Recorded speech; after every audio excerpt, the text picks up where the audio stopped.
नमस्कार दोस्तों, मैं प्रदीप सिंह राठौड़ आज आपके सामने फिर से हाजिर हूँ एक नया विषय लेकर जिसका नाम है कंप्यूटर। और कंप्यूटर जो है वो आज के टाइम में देखें तो हर प्रकार के कंपटीशन एग्जाम के लिए बहुत ही एक इम्पोर्टेंट विषय है। तो आप सभी का फिर से स्वागत है grade of defence academy Jodhpur के यूट्यूब चैनल पर।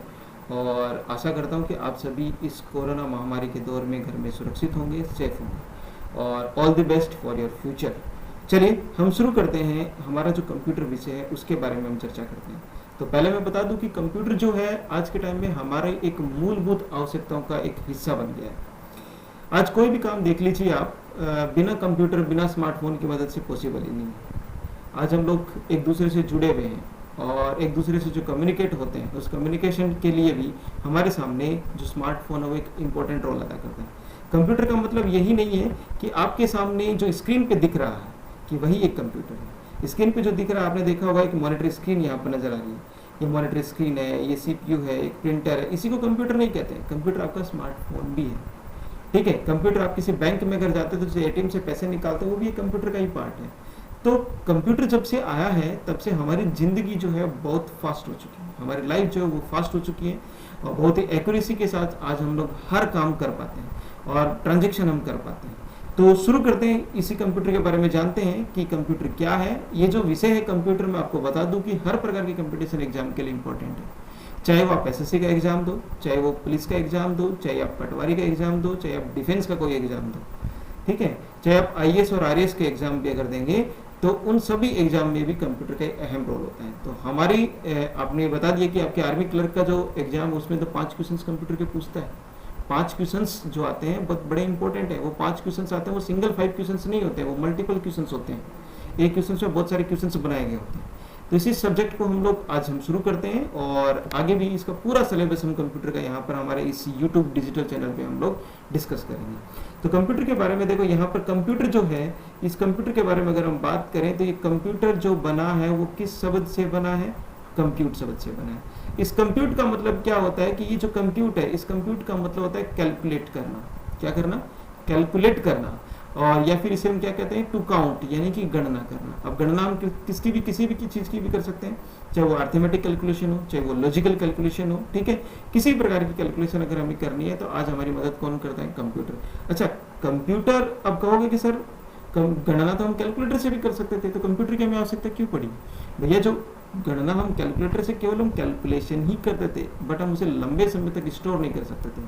आपको अगर वो कैलकुलेशन कहीं पे अगर शेयर करनी है, अगर वो कहीं पे आपको भेजनी है, कहीं पे अगर आपको कोई मैसेज भेजना है, तो आपके पास कोई ऐसा चांस नहीं था, कोई ऐसी आपके पास डिवाइस नहीं थी जिस डिवाइस के माध्यम से हम क्या कर सकते हैं, इन सभी चीज़ों को हम आगे हम ट्रांसफर कर सकें। तो देखो सिंपल से अगर हम देखें तो कंप्यूटर जो है वो बेसिक तौर पर अगर आप देखोगे कि तो कंप्यूटर का काम, कंप्यूटर का जो मूलभूत जो बेसिक कंपोनेंट्स में सबसे इंपॉर्टेंट कंपोनेंट एक आता है इनपुट। इन इनपुट डिवाइस के माध्यम से हम लोग क्या करते हैं? इनपुट देते हैं कंप्यूटर को। अब जो भी इनपुट आपने दिया हो, किसी प्रकार का भी इनपुट चाहे आपने दिया हो, चाहे वो इमेज के रूप में दिया हो, चाहे वो आप किसी डिजिट्स के रूप में दिया गया हो, चाहे किसी ऑडियो के रूप में दिया गया हो, चाहे किसी वीडियो के रूप में दिया गया हो, ये जो इनपुट डिवाइस के माध्यम से जो भी आप इनपुट देते हो, कंप्यूटर उस इनपुट को सबसे पहले क्या करता है? प्रोसेस करता है। वो लॉजिकल, अर्थमेटिक कोई भी प्रोसेस जो करना होता है, कोई भी उस पर डिसीजन लेना होता है, कोई भी रिजल्ट देना होता है, प्रोसेस होने के बाद फाइनली कंप्यूटर हमारे लिए तैयार करता है एक आउटपुट।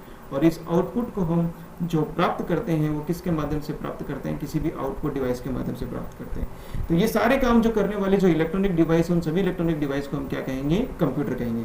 तो यहाँ पे देखो, इस कंप्यूटर का एक सिंपल सा डायग्राम आपके सामने समझने के लिए, एक कंप्यूटर में आपने देखा होगा एक सिस्टम यूनिट जिसको हम बोलते हैं हमारा सीपीयू। इस सीपीयू को भी आप आगे हम पढ़ेंगे, सीपीयू को भी हम लोग बाकी 3 भागों में डिवाइड करते हैं। सबसे पहले यहाँ पे देखोगे तो सीपीयू का जो पार्ट आता है उसमें हम बात करते हैं मेन मेमोरी की। दूसरा पार्ट जो आता है जिसको हम बोलते हैं एएलयू, अर्थमेटिक लॉजिकल यूनिट्स जिसको हम कहते हैं, और नेक्स्ट आता है कंट्रोल यूनिट। इन तीनों को मिला के हम देखते हैं तो ये हमारे सिस्टम यूनिट का एक हिस्सा होता है, एक सीपीयू का एक हिस्सा होता है। अब जो सीपीयू है, ये सीपीयू से जुड़ी रहती हैं हमारी ये इनपुट डिवाइसेस।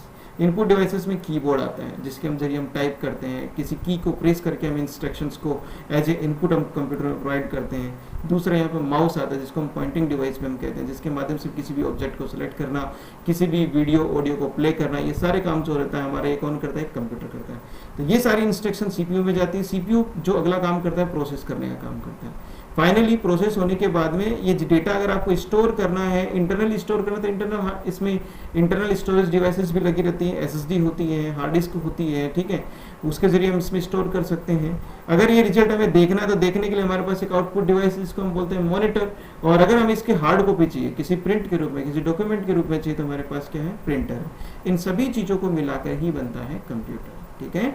तो कंप्यूटर के बारे में अगर हम आज जाने तो कंप्यूटर एक ऐसी डिवाइस है, एक ऐसी इलेक्ट्रॉनिक डिवाइस है जो डेटा को प्रोसेस करती है, डेटा को कन्वर्ट करती है, और इन डेटा को कन्वर्ट करने के बाद में जैसी इंफॉर्मेशन यूजर को चाहिए वैसी इंफॉर्मेशन के रूप में उसे क्या करती है, वो उसे चेंज करती है।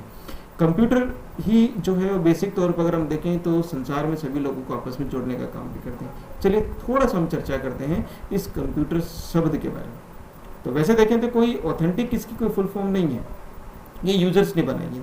तो कंप्यूटर में जो शब्द आता है सी का मतलब होता है कॉमन, और ओ जो शब्द है उसका मतलब होता है ऑपरेटिंग, एम का मतलब होता है मशीन, और पी का मतलब होता है पर्टिकुलर, और यू का मतलब होता है यूजर, और टी का मतलब होता है टेक्नोलॉजी, और ई का मतलब होता है एजुकेशन, और आर का मतलब होता है रिसर्च। यानी COMPUTER यही स्पेलिंग होती है कंप्यूटर की। तो बेसिक तौर पर अगर देखें तो इस फुल फॉर्म के अकॉर्डिंग हम इसका एक सिंपल सी फुल फॉर्म बना देते हैं कि common, operating, machine, particular, users, technology, education and research. तो this is a basic full form of computer according to users, ठीक है। चलिए आगे हम अब बात करते हैं, अब ये कंप्यूटर आया कहाँ से, कंप्यूटर की खोज कैसे हुई, कंप्यूटर की जरूरत हमें कैसे पड़ी। तो ये चीज़ें हम पढ़ेंगे। हमारा जो अगला पार्ट है हिस्ट्री ऑफ कंप्यूटर। तो कंप्यूटर की हिस्ट्री के बारे में अगर हम जानें तो देखो सबसे पहले अगर हम बात करें यहाँ पे हिस्ट्री की, तो यहाँ पर देखो एक छोटी सी एक डिवाइस आपको यहाँ पे नजर आ रही है, और इस डिवाइस को हम कहते हैं अबेकस। ये जो अबेकस था, ये अबेकस जो है एक मैकेनिकल कैलकुलेटर था। ये क्या था, एक मैकेनिकल कैलकुलेटर, और इसको डेवलप किया था चाइना ने।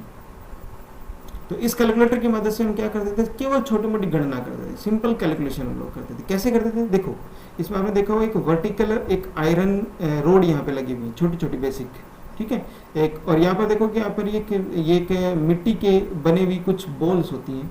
तो ये जो बॉल है, इस बॉल को अगर देखोगे तो ये बॉल के जरिए हम कैलकुलेट करते थे। याद करो जब हम छोटे बच्चे थे तब अगर हमें कैलकुलेशन सिखाई जाती थी तो यही कहा जाता था, अगर हम किसी बच्चे को कैलकुलेशन सिखाते थे तो हम ये कहते थे कि बच्चे जोड़ के बताओ कि 2 और 3 कितने होते हैं। तो बच्चे को 2 और 3 को ऐसे तो पता चलता नहीं था, तो हम क्या करते थे, पहले 2 लाइन ऐसे वर्टिकल ड्रॉ करते थे, 1 2, यानी कि 1 और 2 लाइन ड्रॉ कर दी। फिर उसमें कहते थे कि 3 और जोड़ो इसमें, तो 3 और जोड़ते थे, इसके साथ में क्या करते थे, 3 लाइन और ड्रॉ करते थे, 1 2 3। फिर कहते हैं अब इनको एक साथ काउंट करो। तो जैसे वो एक साथ काउंट करता था बच्चा, तो 1 2 3 4 5। तो आप सभी जानते हो कि 2 + 3 कितने होते हैं, 5। ऐसे ही इसमें क्या करते हैं, अगर 2 को जोड़ना होता है तो 2 बॉल को ऊपर खिसकाते हैं, उसमें 3 अगर जोड़ने तो 3 बॉल और ऊपर खिसकाते हैं। फिर हम ऊपर वाले बॉल को काउंट करते हैं, नीचे वाले को छोड़ देते हैं, ऊपर जितनी बॉल्स होते हैं वही हमारा एडिशन हो जाता है, ठीक है। तो ये देखें तो इसमें कोई इलेक्ट्रॉनिक डिवाइस नहीं थी, ये एक मैकेनिकल अप्रोच थी, इसमें आपको मैनुअली करना पड़ता था, ठीक है। तो वैसे देखें तो कैलकुलेटर का ऊपर एक टाइम पास का खिलौना ज़्यादा लग रहा था। फिर धीरे धीरे और डेवलपमेंट हुआ, स्लाइड रूल आया, मैकेनिकल कैलकुलेटर की खोज 1642 के अंदर होगी, ऑटोमेटिक लूम पंच कार्ड की खोज 1804 में आई, जो फर्स्ट पीढ़ी के कंप्यूटर में एक इंपॉर्टेंट रोल अदा करता है, स्टोरेज के लिए। उसके बाद अगर हम देखें तो यहाँ पर एक डिवाइस जिसकी बात अगर हम देखें तो एक बाबेज, जिसको हम बोलते हैं चार्ल्स बाबेज को हम बोलते हैं फादर ऑफ कंप्यूटर। इसको हम क्या बोलते हैं, फादर ऑफ कंप्यूटर। तो फादर ऑफ कंप्यूटर हम किसको बोलते हैं, चार्ल्स बाबेज को बोलते हैं। पहली चीज मैं बता दूं कि चार्ल्स बाबेज ने कंप्यूटर बनाया नहीं था, लेकिन फिर भी कंप्यूटर का जनक कहलाता है। चार्ल्स बाबेज कंप्यूटर का जनक इसलिए कहलाता है क्योंकि इस महाशय ने 2 इंजन की खोज करी थी, जो इंजन थे डिफरेंस इंजन और एनालिटिकल इंजन। आगे बढ़ेंगे तो डिफरेंस इंजन और एनालिटिकल इंजन जो है वो पहली पीढ़ी के कंप्यूटर में अहम रोल उन्होंने अदा किया था, उसी की मदद से पहले पीढ़ी के कंप्यूटर हमारे सामने आए थे। और इसीलिए फादर ऑफ कंप्यूटर हम किसको कहते हैं, चार्ल्स बाबेज को कहते हैं। ठीक है, उसके बाद अगर देखोगे तो यहाँ पर बुलियन लॉजिक, तो बुलियन अलजेब्रा जिसमें आपने देखा एंड गेट, और गेट, नॉट गेट, इन सब की डेवलपमेंट हुआ, इन सब की कैलकुलेशंस के बारे में हमने पढ़ा। और आज हम लोगों ने एक सिंपल इलेक्ट्रॉनिक डिवाइस को डिजिटल डिवाइसेस में कन्वर्ट किया, जिसकी वजह से स्पीड फास्ट हुई, स्टोरेज कैपेसिटी बढ़ी, उसकी साइज कम हुई। तो ये सारी चीज़ किसकी मदद से पॉसिबल हुआ, डिजिटल इलेक्ट्रॉनिक्स की मदद से, बुलियन अलजेब्रा की मदद से, बुलियन कैलकुलेशन की मदद से। हॉलेर्थ इलेक्ट्रिक टेबुलेटर एक मशीन्स जो टेबुलेशन करने, कैलकुलेशन करने के लिए, हॉलेर्थ एक वैज्ञानिक का नाम है, ये जो सामने दिख रहा है ये हॉलेर्थ है। इन्हीं के आधार पर फिर एनालॉग कंप्यूटर की खोज हुई। एनालॉग सिग्नल्स क्या होता है, एनालॉग कंप्यूटर्स क्या होता है, आगे पढ़ेंगे हम टाइप्स ऑफ कंप्यूटर के बारे में। एडवेक कंप्यूटर है, उसकी खोज हुई 1946 में। इनायक जो प्रथम पीढ़ी के पहले कंप्यूटर थे उसकी खोज हुई 1947 के अंदर। इसी के आधार पे अगर हम देखें तो 1946 और 1947 का दौर था ये इनायक का, और 1946 से लेकर 1956 तक का जो दौर था वो प्रथम पीढ़ी का था। तो इसीलिए प्रथम पीढ़ी का जो मुख्य कंप्यूटर था वो कौन सा था, इनायक था। ठीक है, तो चलिए आगे हम बात करते हैं। फिर आया ट्रांजिस्टर की खोज हुई, धीरे धीरे ट्रांजिस्टर की खोज हुई, सेकंड पीढ़ी की तरफ हम बढ़े। फिर आईसी की खोज हुई, उसमें हम लोग फिर थर्ड पीढ़ी की तरफ बढ़े, उसमें यूनिफिक कंप्यूटर आया, माइक्रो प्रोसेसर फोर्थ पीढ़ी में पहुंचे। पहला माइक्रो कंप्यूटर अल्टेर जिसकी खोज हुई, आईबीएम के पीसी आए, डब्ल्यू जिस आज इंटरनेट में बड़ी आसानी से हम लोग हर चीज़ें इंटरनेट में आज हम प्राप्त कर पा रहे हैं, तो वो किसकी मदद से प्राप्त कर पा रहे हैं, वर्ल्ड वाइड वेब की मदद से। ठीक है, तो ये सारी चीज़ें वन बाय वन हम लोगों ने डिस्कस करी कि ये सारी जो पार्ट है इन्हीं सभी की देन की वजह से आज हम कंप्यूटर को बड़ी आसानी से यूज कर पाते हैं। देखो ये चार्ट आपके सामने दे रखा है, थोड़ा सा इस चार्ट को आप यहाँ पर पढ़ोगे और इस चार्ट के बारे में अगर देखें तो देखो बेबीलोन्स ने सबसे पहले खोज करी थी अबेकस की। ठीक है, लगभग जो था 1100 BC के आसपास। जॉन नेपियर बोन्स, इसने भी यहाँ पे जो नेपियन कैलकुलेटर्स, नेपियर गणना, इन सब के बारे में उन्होंने बताया था 1617 के अंदर। साइड रूल आया था जिसमें 1632 के अंदर। जो ब्लेज पास्कल था उसने एक मशीन बनाई थी जिसको पास्कलाइन मशीन या एडिंग मशीन कहते हैं। ये खोज कब हुई, 1942 में। तो ये चार्ट जो आपके सामने दिया गया है ये आपको याद करना है, ये रटना आपको, जिनसे कभी भी पूछ सकता है। ज़्यादातर जो इंपॉर्टेंट है वो चीज़ें आपसे ये ध्यान में रखना है कि आईसी की खोज, ट्रांजिस्टर, इन सब के बारे में आपको पता रखना चाहिए।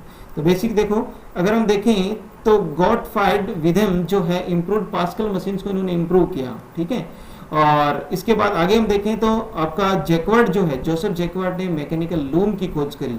ये सारी की सारी जो मैकेनिकल मशीन्स हैं जो कैलकुलेशंस के पॉइंट ऑफ व्यू से किसी मशीन्स को ड्राइव करने के लिए बनाई गई है। चार्ल्स बाबेज ने 2 इंजन की खोज करी, मैंने बताया आपको, डिफरेंस इंजन और एनालिटिकल इंजन।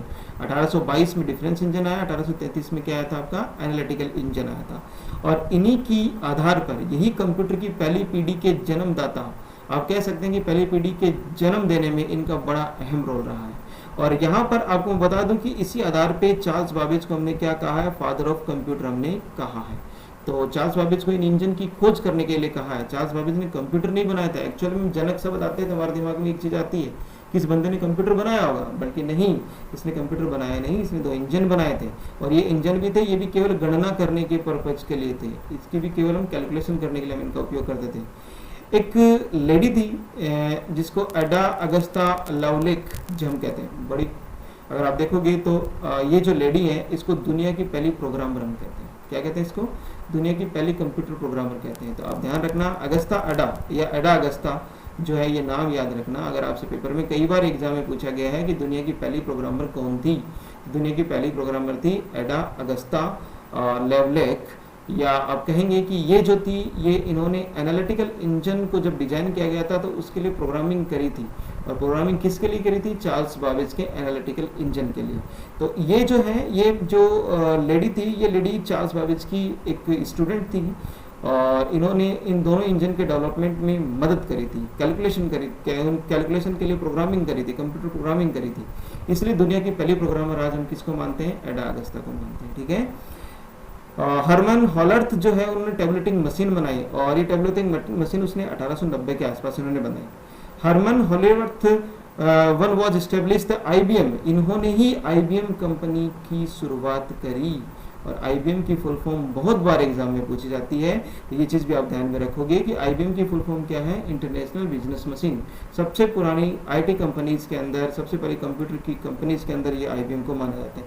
ये माइक्रोसॉफ्ट, एप्पल, गूगल, ये सब बात की कंपनी है। सबसे पुरानी जो कंपनी है वो कौन सी है, IBM। ठीक है, हावर्ड आइकन जो सीक्वेंस कंट्रोल कैलकुलेटर मार्क 1 की खोज 1944 में करी। प्रोफेसर थे जॉन वनटफ एटनाशॉफ और क्लिफ बेरी, इसने भी एक एटनसॉफ बेरी कंप्यूटर की खोज करी थी 1937 और 1942 के आसपास। उसके बाद अगर हम देखें तो जॉन वॉन न्यूमैन, आपको बता दूं कि कंप्यूटर का जो बेसिक आर्किटेक्चर है, जो बेसिक ब्लॉक डायग्राम है, जिसमें बताया गया कंप्यूटर किस प्रकार से बनता है, कंप्यूटर के कौन कौन से कंपोनेंट्स होते हैं, अब सभी कंपोनेंट्स को उन्होंने एक ब्लॉक के जरिए दर्शाया।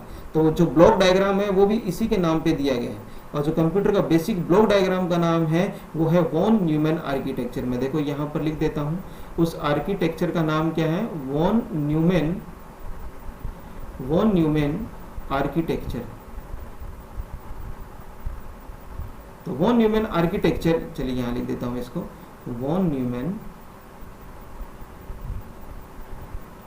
आर्किटेक्चर। तो ये वॉन न्यूमैन किसके नाम पे दी गए, doctor von Neumann, doctor John von Neumann आप कह सकते हो। तो इन्होंने भी, आप देखोगे तो ये देखो, एक टू गेट एक different task perform by using the store program without effecting any physical change in the computer. इन्होंने क्या किया, आपको मैं बता दूं कि डॉक्टर वॉन न्यूमैन है, इन्हीं के आधार पे सबसे पहले 0-1 को बाइनरी नंबर के रूप में जाना गया था। आज जो कैलकुलेशन जो करते हैं वो किसके आधार पे करते हैं, 0-1 की मदद से, बूलियन अलजेब्रा की मदद से। इसमें किसी भी फिजिकल चेंजेस को हम किए बगैर हम कैलकुलेशन करते हैं। तो ये जो देन थी वो किसकी देन थी, डॉक्टर वॉन न्यूमैन की, और ये जो देन है वो कब की है, 1942 के आसपास की। ठीक है, तो अगर हम देखें तो जो बेसिक तौर पर यहाँ पर जो आप नेक्स्ट जो आपको देखोगे तो ये पूरे चार्ट जो आपको, इस पूरे चार्ट को आपको पढ़ना है। ठीक है, फर्स्ट इलेक्ट्रॉनिक डिजिटल कंप्यूटर, जिसका नाम इनावेक हम कहते हैं, एनायक हम कहते हैं, और एनायक की फुल फॉर्म यहाँ पर दे रखी है, electronic numerical integrator and computer. ये 1946 के अंदर आया था और फर्स्ट जनरेशन का पहला कंप्यूटर इसको माना गया। चलिए आगे बढ़ते हैं। आगे जो हमारे सामने अब कुछ इंपॉर्टेंट फैक्ट्स जो आपको as it is exam point of view से आपको याद रखना है। ये जो इंपॉर्टेंट फैक्ट्स है वो एज इट इज आपसे एग्जाम में पूछे जाते हैं। जिससे सबसे पहले अगर आपसे पूछे कि बताओ फादर ऑफ कंप्यूटर किसको कहते हैं, तो ये जो महाशय इनको फादर ऑफ कंप्यूटर कहते हैं। ये महाशय जो फोटो दिख रही है, महाशय किसकी है, चार्ल्स बाबेज है। ठीक है, चार्ल्स बाबेज की ये फोटो है। तो ये जो शख्सियत है ये बहुत ही महान शख्सियत है, जिसके आधार पे आज हम कंप्यूटर पे बहुत अच्छे से काम हम कर पा रहे हैं। तो ये जो शुरुआत कंप्यूटर की जो आविष्कार के अंदर जो अहम रोल है वो किसका है, चार्ल्स बाबेज का। और चार्ल्स बाबेज को मैं फिर बता दूं कि चार्ल्स बाबेज ने यहाँ पर 2 इंजन की खोज करी थी, जिसका नाम है डिफरेंस इंजन और एनालिटिकल इंजन। और यही इंजन जो है पहली पीढ़ी के कंप्यूटर के डेवलपमेंट में अहम रोल अदा किया था। ये चीज़ भूलना मत। ठीक है, कंप्यूटर बनाया नहीं था चार्ल्स बाबेज ने, इन्होंने 2 इंजन बनाए थे। ठीक है, आज अगर एग्जाम में बहुत बार, पिछली बार पुलिस का एग्जाम हुआ था राजस्थान गवर्नमेंट के अंदर, तो उसमें भी एक सवाल पूछा गया था कि who is father of modern computer. तो जैसे सवाल आता, जहां कंप्यूटर का फादर पूछ लिया तो एग्जाम बच्चा सोचता है कि बस एक ही पिताजी है कंप्यूटर का, तो वो है चार्ल्स बाबेज। लेकिन उसने भैया एक शब्द जोड़ा है, मॉडर्न कंप्यूटर, आधुनिक कंप्यूटर का जनक कौन है। तो आधुनिक कंप्यूटर का जनक है एलन मैथिसन ट्यूरिंग। तो कई बार ये मैथिसन शब्द नहीं आता है, केवल एलन ट्यूरिंग आप याद रखोगे। एग्जाम में मोस्टली जो आता है शब्द वो क्या आता है, एलन ट्यूरिंग। तो ये जो फोटो दे रखी है यहाँ पर वो एलन ट्यूरिंग की है। एलन ट्यूरिंग को हम फादर ऑफ मॉडर्न कंप्यूटर कहते हैं। और इसी ने एक, एलन ट्यूरिंग ने ही ट्यूरिंग मशीन बनाई थी। क्या बनाई थी इन्होंने, ट्यूरिंग मशीन भी बनाई थी। और यही ट्यूरिंग मशीन भी कैलकुलेशन, कॉमर्शियल कैलकुलेशन के काम में आती है। फिर देखो, अगर हम बात करें इंडिया में रह रहे हैं तो इंडिया के बारे में तो हम बिल्कुल बात करेंगे। तो इंडिया का जो पहला कंप्यूटर है जिसका नाम था सिद्धार्थ, कई बार एग्जाम में पूछे गए हैं। जो ये पॉइंट्स मैं आपको यहाँ पे बता रहा हूँ, तो सब जो बेसिक इंपॉर्टेंट पॉइंट्स है ये आपको एज इट इज याद रखने हैं। सिद्धार्थ की खोज 1969 के अंदर करने वाली जो कंपनी थी उसका नाम था इलेक्ट्रॉनिक कॉर्पोरेशन ऑफ इंडिया। कई बार फुल फॉर्म पूछते हैं, आपसे पूछेगा कि ECI का मतलब क्या है, तो इलेक्ट्रॉनिक कॉर्पोरेशन ऑफ इंडिया ये वो कंपनी है। और ये कंपनी कहाँ की थी, पुणे की, पुणे महाराष्ट्र की कंपनी है, जो सबसे पहला कंप्यूटर, जो भारतीय कंप्यूटर सिद्धार्थ, उसका डेवलपमेंट किया था। ठीक है, और ये बता दूं कि सिद्धार्थ कंप्यूटर जो है इसको सबसे पहले लगाया गया था बेंगलोर की हेड पोस्ट ऑफिस में, जो मुख्य डाकघर है उसके अंदर लगाया गया था। ठीक है, इंडिया का जो पहला सुपर कंप्यूटर है उसकी अगर हम बात करें तो वो है परम। और 1991 के अंदर सबसे पहला है परम 8000। और इसके बाद में 1998 के अंदर एक और कंप्यूटर आया था जिसका नाम है परम, 1998 के अंदर आया था, और ये इसका पूरा नाम था परम 1000। ये जो कंप्यूटर है इसका डेवलपमेंट 1998 में इसके बाद हुआ था। लेकिन पहला कंप्यूटर कई बार एग्जाम में पूरा दे देता है कि पहला कंप्यूटर कौन सा है, और अगर उसने ऑप्शन में दे दिया कि भैया बताइए कि पहला सुपर कंप्यूटर भारत का कौन सा है, और नीचे पहला ऑप्शन उसने दे दिया परम 8000, दूसरा ऑप्शन आपको दे दिया परम 1000, तो कन्फ्यूजन हो जाते हैं। तो कन्फ्यूज नहीं होना है हमें। पहला जो कंप्यूटर था वो परम था 8000, और दूसरा कंप्यूटर था, सॉरी ये परम 1000 नहीं है, ये आपका 10,000 है, ठीक है। तो ये दूसरा था परम 10,000, ठीक है। तो ये जो कंप्यूटर का डेवलपमेंट हुआ था आपका, ये सबसे पहले सुपर कंप्यूटर है। और मैं आपको बता दूं कि भारत में सुपर कंप्यूटर का जनक जो मानते हैं वो इस व्यक्ति को मानते हैं। ये जो फोटो आपके सामने नजर आ रही है, ये है वीपी भटकर, या जिसको हम बोलेंगे विजय पांडुरंग भटकर। विजय पांडुरंग भटकर उस समय सीडेक के चेयरमैन भी थे, और इस परम कंप्यूटर की जो देन है वो सीडेक की फुल फॉर्म बहुत बार एग्जाम में पूछी जाती है भैया, तो ये ध्यान में रखना। सीडेक का मतलब होता है centre for development of advance computing. क्या मतलब होता है इसका? Centre for development of advance computing. Centre for development of advance computing ये कहाँ की संस्थान है? पुणे की। इस सीडेक का जो इस्टेब्लिशमेंट हुआ था वो कब हुआ था? 1988 के अंदर। ये कुछ चीज़ें हैं जो आपको याद रखनी है, एग्जाम पॉइंट ऑफ से इंपॉर्टेंट है, इनको रटना है, आपको याद रखना है, ठीक है। नेक्स्ट अगर हम बात करें तो आगे जो इसमें बढ़ते हैं, तो आगे दिया गया कि इंडिया का आज का जो लेटेस्ट सुपर कंप्यूटर, जो सबसे नवीनतम सुपर कंप्यूटर है, उस सुपर कंप्यूटर का नाम है प्रत्यूष। क्या नाम है उसका? प्रत्यूष। ये प्रत्यूष शब्द जो दिया गया है, ये प्रत्यूष जो दिया गया है वो सूर्य से लिया गया है, ठीक है। और प्रत्यूष के साथ एक और सुपर कंप्यूटर की खोज की गई थी जिसका नाम था मिहिर। लेकिन जो हम लोग लेटेस्ट सुपर कंप्यूटर की बात करेंगे वो किसको मानेंगे? प्रत्यूष को। इसका जो डेवलपमेंट हुआ था वो 2018 में हुआ था, और 8 जनवरी 2018 को डॉक्टर हर्षवर्धन ने इसका उद्घाटन किया था, ठीक है। उस समय सूचना प्रसारण मंत्री हुआ करते थे सेंट्रल गवर्नमेंट के अंदर। जो पहली जो मोदी सरकार आई थी उसकी मैं बात कर रहा हूँ, 2014 टू 2018। 2019 के अंदर आप देखोगे तो अभी सूचना प्रसारण मंत्री अलग हैं, अभी डॉक्टर हर्षवर्धन जो है वो स्वास्थ्य मंत्री हैं। तो अगर हम देखें तो डेवलप्ड जो किया गया था वो यहाँ पर ये किया गया है Indian Institute of Tropical Meteorological Pune. अगर हम बात करें इसकी तो हिंदी में इसको बोलते हैं भारतीय उष्ण देशीय मौसम विज्ञान संस्थान, और ये कहाँ की है? पुणे की। जिससे शब्द से पता चल रहा है कि ये कंप्यूटर जो बेसिक तौर पे बनाया गया होगा तो किसी न किसी प्रकार से मौसम की जानकारी के लिए, वेदर फोरकास्टिंग के लिए, वेदर फोरकास्टिंग कंट्रोलिंग के लिए, ये सारे चीज़ों की गणना के लिए इस कंप्यूटर को बनाया गया है। तो ये भारत का सबसे तेज सुपर कंप्यूटर है और सबसे नवीनतम सुपर कंप्यूटर है। इसमें एक और संस्था थी जिसका अहम योगदान था इसके डेवलपमेंट में, उस संस्था का नाम है National Centre for Medium Range Weather Forecasting Noida, और ये नोएडा उत्तर प्रदेश की संस्थान है। इस संस्थान की अगर हम बात करें तो इसको हिंदी में कहते हैं राष्ट्रीय मध्यम अवधि के मौसम का पूर्वानुमान केंद्र, और ये कहाँ पर है? नोएडा में, उत्तर प्रदेश में। तो दोनों ही चीज़ें आपको पता चल गई होगी, इस डिपार्टमेंट के नाम से पता चलता है कि डिपार्टमेंट काम क्या करते हैं। फिर देखो आपसे एग्जाम में ये पूछा जाता है कि भैया बताओ कि भारत के किस शहर को सिलिकॉन घाटी कहते हैं? किस शहर को सिलिकॉन घाटी कहते हैं? तो भारत के बेंगलोर शहर को हम सिलिकॉन घाटी कहते हैं। क्या कहते हैं? बेंगलोर शहर को सिलिकॉन घाटी क्यों कहते हैं? अब कुछ लोग कहेंगे कि सर आईटी हब, आज के टाइम में आईटी हब केवल बेंगलोर ही नहीं है, हैदराबाद भी है, पुणे भी है, नोएडा भी है, तो यहाँ बहुत सारे आईटी है। लेकिन अगर हम बात करें आज कोई भी अगर आईटी कंपनी आती है तो वो सबसे पहले कहाँ पर आती है? बेंगलोर में। आज जितने भी कंप्यूटर के एसेसरीज, कंप्यूटर के जो पार्ट्स बनाए जाते हैं वो कहाँ पर बनाए जाते हैं? बेंगलोर में। और मैं आपको बता दूं कि कंप्यूटर की जो एसेसरीज बनाने के लिए जो हम सेमी कंडक्टिंग मटेरियल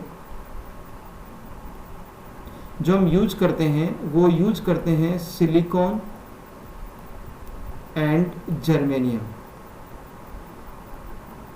सिलिकॉन और जर्मेनियम दो एक ऐसी विद्युत के अर्धचालक पदार्थ हैं जिनके माध्यम से हम क्या करते हैं, कंप्यूटर के बहुत सारे जितने भी इलेक्ट्रॉनिक चिप बनाओ, चाहे आईसी बनाओ, चाहे मदरबोर्ड डिजाइन करो, कुछ भी करो, आज वो किसकी मदद से डिजाइन होते हैं? आपके सिलिकॉन और जर्मेनियम की मदद से होते हैं।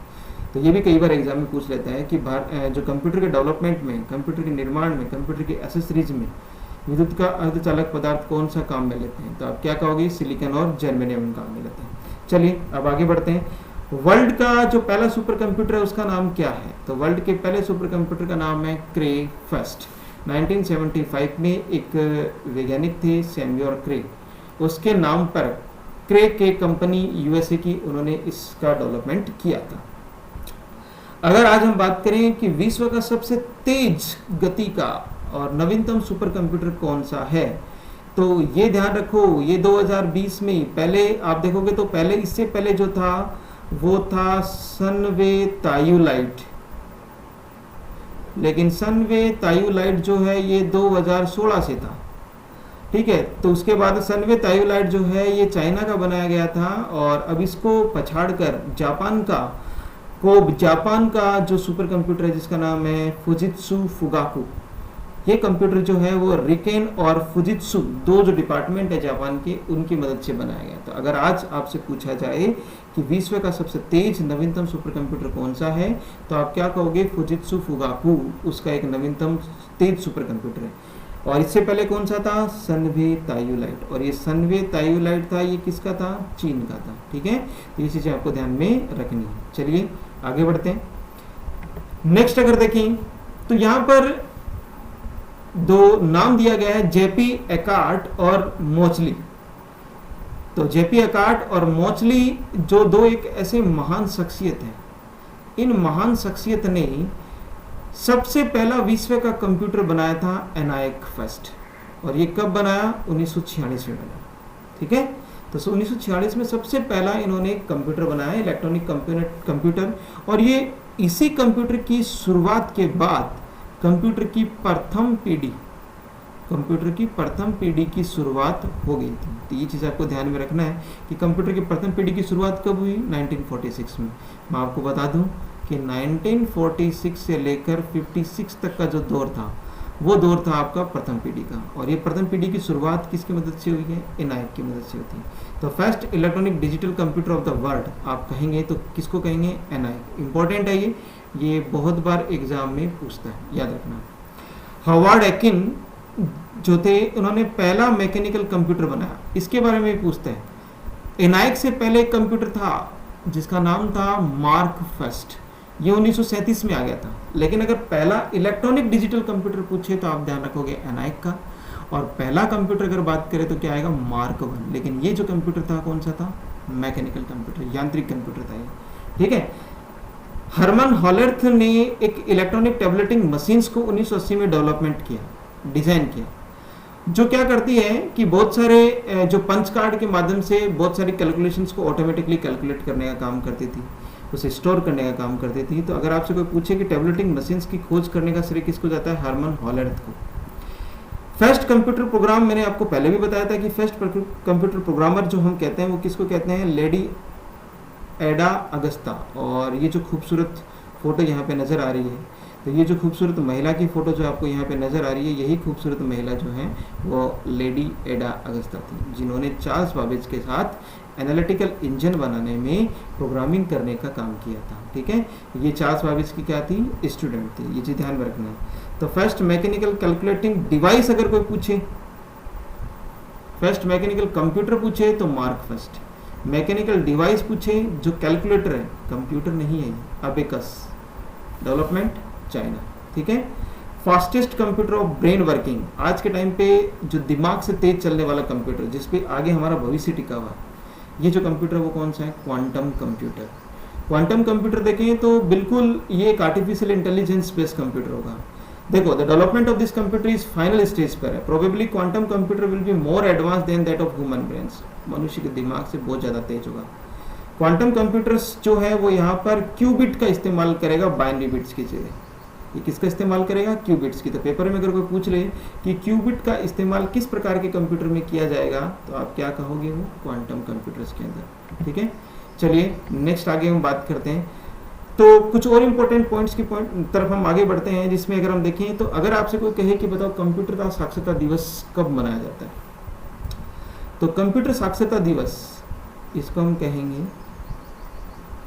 कंप्यूटर साक्षरता दिवस। तो कंप्यूटर लिटरेसी डे है वो 2 दिसंबर को मनाया जाता है, ये ध्यान रखना। भारत में जो नई कंप्यूटर पॉलिसी जो लॉन्च की गई थी वो कब की गई थी? तो कंप्यूटर से रिलेटेड जो भी पॉलिसी बनाई गई है वो कब बनाई गई थी? 1984 के अंदर बनाई गई थी, ये ध्यान रखना। तो पहली जो कंप्यूटर पॉलिसी बनी थी वो कब बनी थी? 1984 के अंदर। और ध्यान रखना 1983 में भारत सबसे पहले विश्व कप जीता था क्रिकेट में, कपिल देव की कप्तानी में। तो ये दोनों वर्ड आप साथ में याद रखोगे, ध्यान में रहेगा। 1983 के बाद 1984 का जो टाइम था वहाँ पे कंप्यूटर की पहली पॉलिसी बनी थी। इस तरीके से आप इसको याद कर सकते हो। इसी 83 के ऊपर अभी आने वाले समय में एक मूवी भी आ रही है जिसमें कपिल देव का रोल रणवीर सिंह कर रहा है, ठीक है। उस मूवी का नाम ही 83 है। तो इस चीज़ को हम जोड़ के हम याद कर सकते हैं। देखो कंप्यूटर हो चाहे कोई भी सब्जेक्ट हो, हम किसी भी चीज़ को अगर हम किसी से उदाहरण से, किसी एग्जाम्पल से अगर हम जोड़ के पढ़ेंगे तो बड़ा इंटरेस्टिंग रहेगा, ठीक है। चलिए आगे बढ़ते हैं। First computer in India was installed in the man post office of Bangalore on August 16, 1986। मैंने ये चीज़ आपको बताया भी कि भारत में सबसे पहले जो कंप्यूटर पब्लिक तौर पे लगाए गए हैं, मैंने एक शब्द बोला है पब्लिक तौर पे लगाए गए हैं, वो कब लगाए गए हैं? 16 अगस्त 1986 को। और जो मैन जीपीओ ऑफिस है, ग्रांड पोस्ट ऑफिस या मैन पोस्ट ऑफिस, कहाँ का? बेंगलुरु कर्नाटका का। अब एक चीज़ और ध्यान रखना, एक क्वेश्चन से जुड़ा और भी है, ये भी ध्यान रखना। Where was the India's first computer installed and when? पहला कंप्यूटर कहाँ इंस्टॉल्ड किया गया? ये पब्लिकली नहीं था, केवल डिपार्टमेंटली था। तो पहला जो कंप्यूटर इंस्टॉल किया गया था वो 1955 में ही कर दिया गया था। लेकिन 1955 में हमारे पास जो कंप्यूटर था वो इलेक्ट्रॉनिक डिजिटल कंप्यूटर ना होकर बेसिक तौर पे मैकेनिकल कंप्यूटर के तौर पे था। तो इंडियन स्टैटिस्टिकल इंस्टीट्यूट, जिसको बोलते हैं भारतीय सांख्यिकी विभाग, तो पेपर में केवल अगर ये पूछा जाए कि पहला कंप्यूटर कहाँ इंस्टॉल किया गया तो इसको याद रखोगे। पहला इलेक्ट्रॉनिक कंप्यूटर, पब्लिक कंप्यूटर जो इंस्टॉल किया गया था वो कहाँ किया गया? मैन पोस्ट ऑफिस बेंगलोर में। तो दोनों शब्द याद रखना, दोनों इंपॉर्टेंट है। इंडियन स्टैटिस्टिकल इंस्टीट्यूट्स जो है इसको हम बोलते हैं भारतीय सांख्यिकी विभाग।